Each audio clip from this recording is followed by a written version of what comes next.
You had to put it in an overall package and explain how everything was going to be affected, because now you've got a partial view, which the media and the public are going, well, what's going to happen here, what's going to happen there? So that's the real problem now. Because now you've got, I was speaking to some teachers the other day and they're like, oh, we're looking at going on strikes here, because how is it fair that the top earners earn this, we're not having a pay rise? You've got to do everything in its entirety and explain it and and show that it adds up. But wasn't a lot of this, so the way I saw a lot of all this stuff, was it was the Tories trying to re-establish themselves as the Tories, because many people watching this over the last kind of months or so will say there's no difference really between, say, Labour and the Tories. The lines of policy which would really have kind of defined this is a Tory policy in government, this is a Labour policy in government, that all merged. So for me, I listened to Rees-Mogg there saying, in this room you've got the Toryest of the Tories, the bluest of the blues. To me, what I felt was it was the Tories trying to say, right, way back, we are the party of business, aspiration, wealth creation, this is who we are. Kind of trying to re-energise, if you like, their base. Yeah, and once again, the idea is not a bad idea, it's just the way it was executed. You're right, I'm all for lower taxes.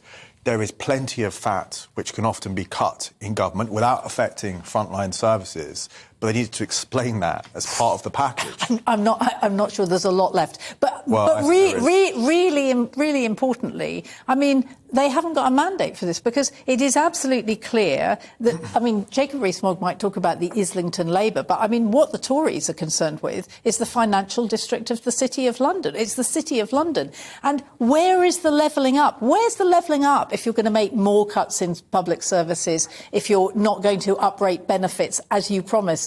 There is a real problem about what they're going to do, because it seems, Jake Berry, who's the party chair, when asked about, people who weren't earning very much, he said, well, they just get more jobs. They just work longer hours. As though, I was talking to somebody from Wrexham this morning and she said, find me the jobs. Everybody's working as hard as they can. Many people in Wrexham have two jobs to keep them going, to keep their children, fed. It's just, it seems to be, this government and the way Liz Truss and Kwasi Kwarteng behaved, they were just completely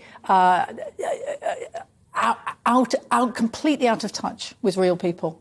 Really? Having said all this, I think all these rush to write her political obituary, the political obituary of the Tories, is way too fast. I think they can still recover this situation. I think what you've seen is not a Labour revival, but a Tory collapse in the poll. They're mid-term polls. I remember when I worked for David Cameron, we were double digits behind and we came back to win a general election. So they can still recover this, but she's obviously given herself a lot less breathing space. And to your point, Michelle, let's hope it doesn't stop her from being radical in other areas. That she can get spooked by this.